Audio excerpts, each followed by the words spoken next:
गर्मियों का मौसम था। आर्यन, नितिन, नैना, समीर और संजना कॉलेज के 5 दोस्त हिल स्टेशन जाने के लिए निकले थे। आर्यन के पास अपनी गाड़ी थी, इसलिए हिल स्टेशन तक की बस ना लेकर उन्होंने गाड़ी में जाने का ही फैसला किया। ड्राइव करते करते उन्हें 5 से 6 घंटे बीत गए थे। उन्होंने पहले से ही होटल की रिजर्वेशन करा रखी थी।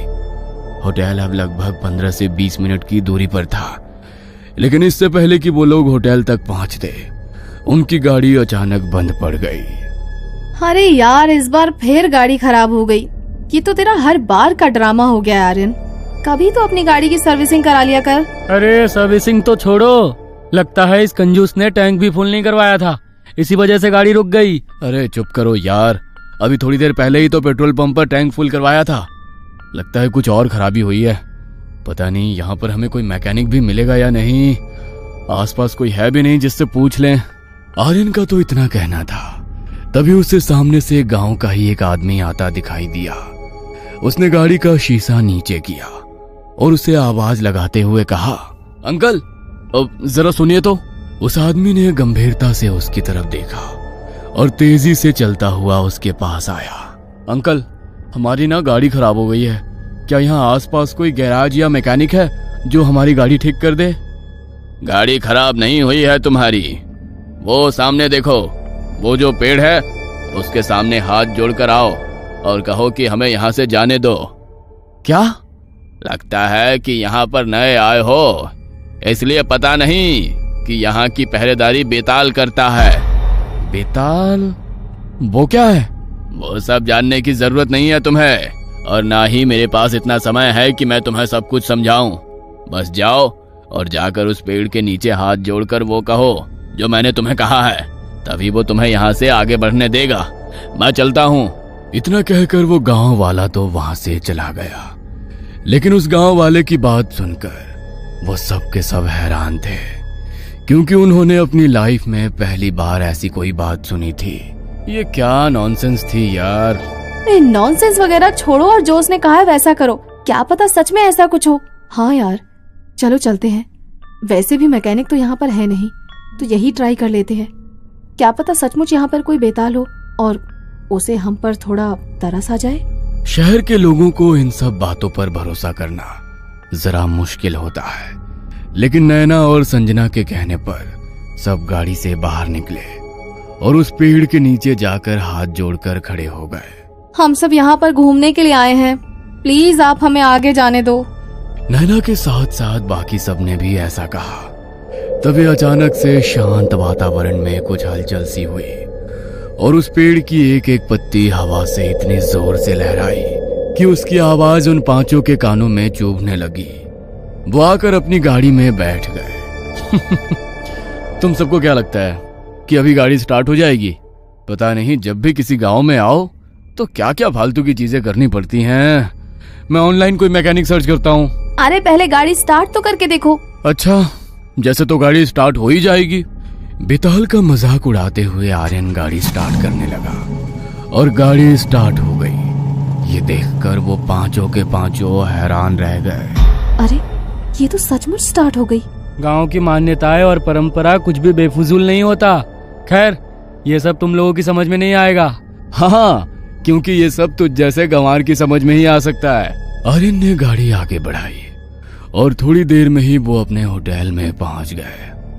होटल के एंट्रेंस में ही एक बहुत बड़ा मंदिर था, लेकिन मंदिर के अंदर मूर्ति किस देवता की थी किसी को समझ में नहीं आ रहा था, क्योंकि आज से पहले किसी ने उस देवता की मूर्ति को नहीं देखा था। बड़ा ही अजीब मंदिर है, ना तो मंदिर के अंदर पूजा पाठ जैसी कोई चीज रखी है और ना ही कोई रोशनी है। बड़ा ही अजीब सा मंदिर है। आप इस मंदिर पर ज्यादा ध्यान मत दो, इससे जितना दूर रहो उतना आप लोगों के लिए अच्छा होगा। अरे क्यों खाली फोकट लड़कियों को डरा रहे हो? अरे कुछ नहीं है, चलो अपने अपने रूम में चलते हैं।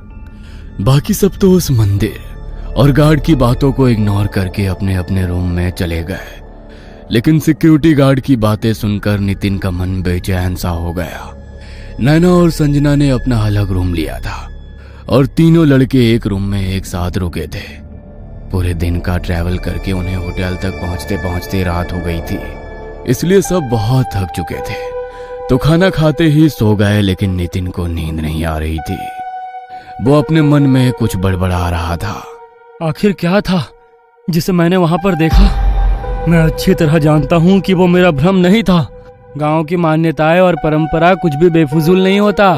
खैर, ये सब तुम लोगों की समझ में नहीं आएगा। हाँ, क्योंकि ये सब तुझ जैसे गंवार की समझ में ही आ सकता है।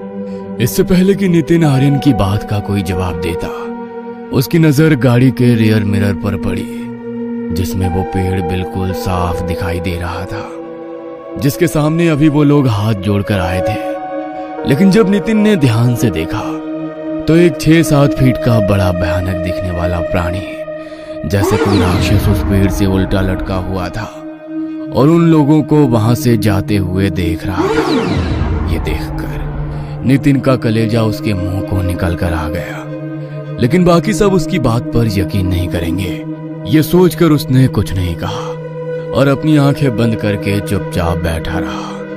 होटल पहुंचकर ही उसने अपनी आंखें खोली और होटल पहुंचकर उसने उसी राक्षस जैसे प्राणी का मंदिर देखा तो वो और ज्यादा हैरान रह गया। इसलिए उसके मन में ये जानने की उत्सुकता हो रही थी कि आखिर वो क्या था और क्यों हर कोई उससे इतना डर रहा था। कुछ तो अजीब था वो, लेकिन क्या था समझ में नहीं आ रहा। क्या बोला था उस गांव वाले आदमी ने? लगता है कि यहाँ पर नए आए हो, इसलिए पता नहीं कि यहाँ की पहरेदारी बेताल करता है। हाँ, बेताल। लेकिन ये क्या है पता नहीं। इंटरनेट को सब कुछ पता है, देखता हूँ। नितिन ने इंटरनेट पर बेताल लिखकर उसके बारे में सर्च किया ताकि वो बेताल के बारे में जान सके और उस हिल स्टेशन और बेताल के बीच का क्या कनेक्शन है वो भी जान सके। ओह माय गॉड, हमारी किस्मत अच्छी है जो बचकर आ गए, वरना ये तो बहुत खतरनाक है। इंसानों को मारकर ये उनकी आत्माओं पर कब्जा कर लेता है। लेकिन अगर ऐसा है तो यहाँ पर इसका मंदिर क्यों बनाया गया है? बड़ी अजीब बात है। इसके पीछे कुछ ना कुछ कहानी तो जरूर है, पता करना पड़ेगा। न जाने नितिन को उस हिल स्टेशन के साथ बेताल से जुड़ी कहानी जानने की क्या उत्सुकता थी। वह आधी रात को उठकर फिर से नीचे गया तो गार्ड ने उसे रोकते हुए कहा, अरे ओ भैया, इतनी रात गए कहाँ जा रहे हो? लूटने का इरादा है क्या? पता है ना टूरिस्ट स्पॉट है और रात को कैसे कैसे लोग घूमते हैं यहाँ पर। मैं कहीं बाहर नहीं जा रहा, बल्कि आपसे ही मिलने आ रहा था। मुझसे मिलने? वो भी इतनी रात गए? मुझसे इतनी रात गए, ऐसा क्या काम पड़ गया तुम्हें? तुम उस बेताल के बारे में कुछ जानते हो क्या? मैंने अभी इंटरनेट पर सर्च किया तो देखा कि ये बहुत ही खतरनाक चीज है। तो फिर यहाँ पर इसका मंदिर क्यों बनाया गया? और वो पेड़ जिस पर बेताल रहता है, ये सब क्या कहानी है? कहानी नहीं है, सच है। और तुम्हें एक बार बोला ना कि इससे दूर रहो। एक बार में बात समझ में नहीं आता क्या? अगर एक बार ये तुम्हारे पीछे पड़ गया ना तो जान लेकर ही पीछा छोड़ेगा। यहाँ के देवता से श्राप मिला है बेताल को कि अगर किसी गांव वाले को नुकसान पहुंचाया तो नष्ट कर देंगे इसे। इसलिए यहाँ के लोगों को नुकसान नहीं पहुंचाता है, बल्कि रक्षा करता है। और इसी वजह से इसका मंदिर बनाया गया है यहाँ पर। लेकिन तुम यहाँ के नहीं हो, इसलिए तुम्हारा रक्षक नहीं, भक्षक बन जाएगा ये। दूर रहो इससे। अच्छा ठीक है ना, मैंने तो तुमसे बस इसकी कहानी पूछी थी। क्यों फालतू में डर रहे हो और मुझे भी डरा रहे हो? कहानी जान ली ना, अब तो जाओ और सुबह होने तक यहाँ वापस मत आना। गार्ड के बार बार बोलने पर नितिन वापस रूम में आ गया। लेकिन बेताल के बारे में जानकर अब तो उसे और ज्यादा नींद नहीं आ रही थी, इसलिए वो खिड़की पर जाकर खड़ा हो गया। खिड़की खोलते ही जैसे ही उसकी नजर बाहर पड़ी तो सामने ही बेताल का मंदिर था।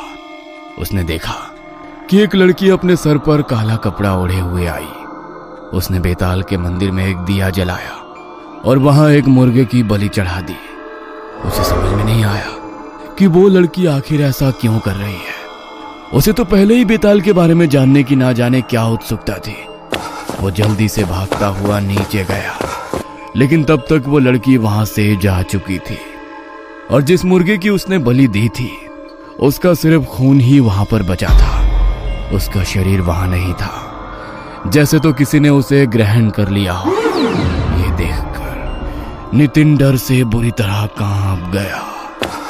वो जल्दी से भागता हुआ अंदर आया और जल्दी से अपना लैपटॉप खोला उसने बेताल और उसे दी जाने वाली बलियों के बारे में सर्च करना शुरू किया तो उसे पता लगा कि बेताल एक ऐसी शक्ति है जो मानव की हर इच्छा को पूरी कर सकता है, लेकिन उसके लिए बेताल को प्रसन्न करना पड़ता है।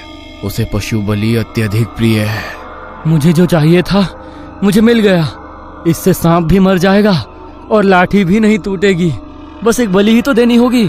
अगले दिन वो पांचों घूमने निकले। घूम फिर कर वापस होटल में आए।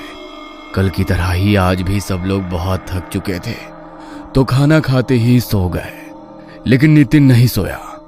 सबके सोने के बाद वो उठा और टैक्सी करके कहीं चला गया।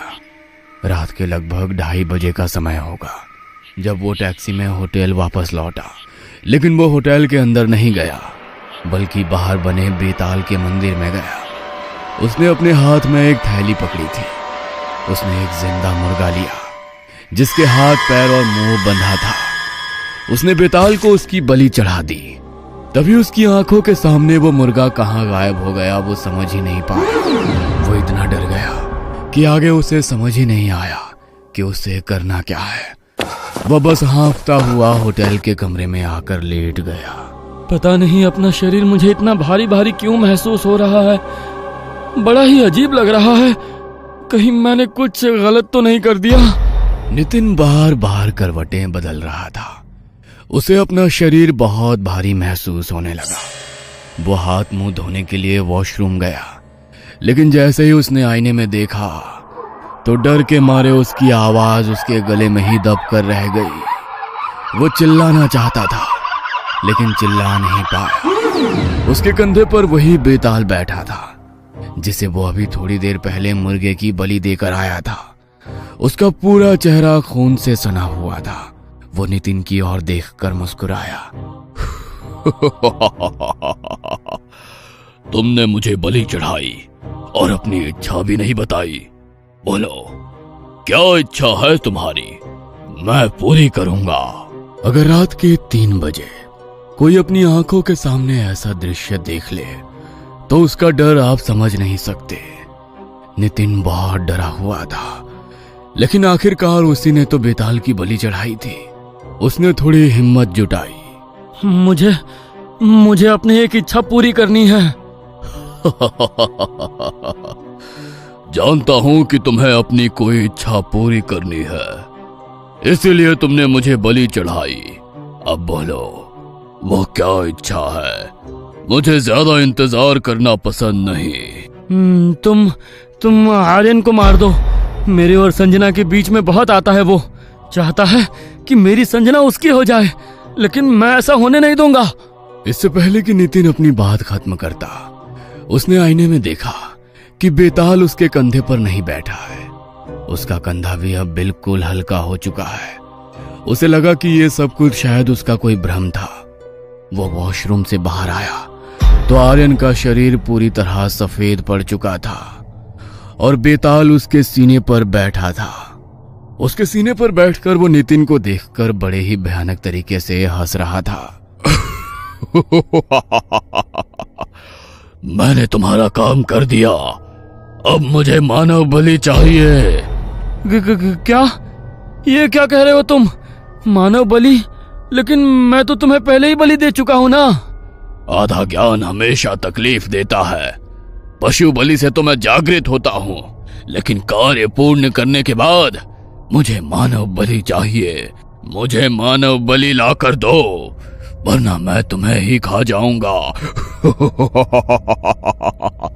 नहीं, देखो मैं ऐसा नहीं कर सकता। अगर तुम्हें बलि ही चाहिए तो तुम्हें जितने तुम बोलोगे उतने पशुओं की बलि दूंगा, लेकिन मैं किसी इंसान को कैसे बलि पर चढ़ा सकता हूँ? कितने अच्छे इंसान हो ना तुम। अपने दोस्त को बलि पर चढ़ाने से पहले सोचा था क्या? तो अब भी मत सोचो, क्योंकि मुझे इंतजार करना पसंद नहीं। अगर कल रात तक मुझे मानव बलि नहीं मिली तो तुम मेरी बलि बनोगे। बेताल आर्यन के मृत शरीर से खिड़की की तरफ उछला और अपने मंदिर की तरफ प्रस्थान कर गया। नितिन की आंखों के सामने आर्यन का मृत शरीर पड़ा था। उसे देखकर नितिन समझ गया कि उसने अपनी जलन के चलते बहुत बड़ी आफत मोल ले ली है। समीर बहुत गहरी नींद में था, इसलिए उसकी आंख नहीं खुली। नितिन डर के मारे सो ही नहीं पा रहा था, क्योंकि उसके बगल में ही आर्यन का मृत शरीर रखा हुआ था। लेकिन आर्यन के मृत शरीर से ज्यादा उसे डर किसी और ही बात का था। मानव बलि कैसे चढ़ाऊंगा मैं उसे? मैं कैसे मार सकता हूँ किसी को?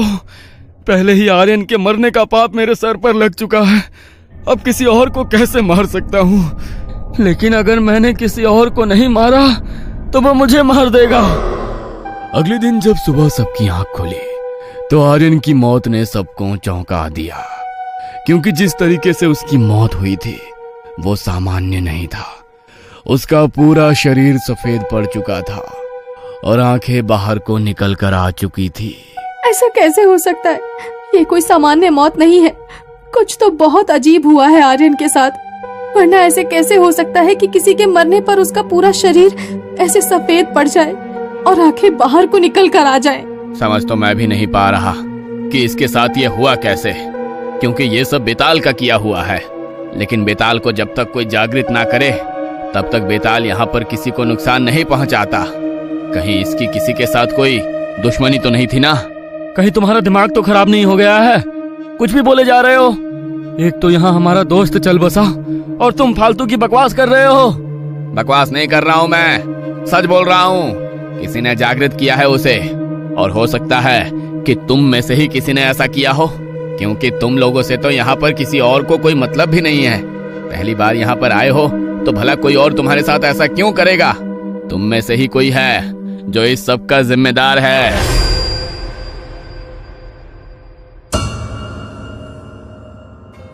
ये कहानी आपको अच्छी लगी हो तो हमें सब्सक्राइब करें, हमारा इंस्टाग्राम और फेसबुक पेज जरूर फॉलो करें। और हाँ दोस्तों, सब्सक्राइब करना भूलना मत।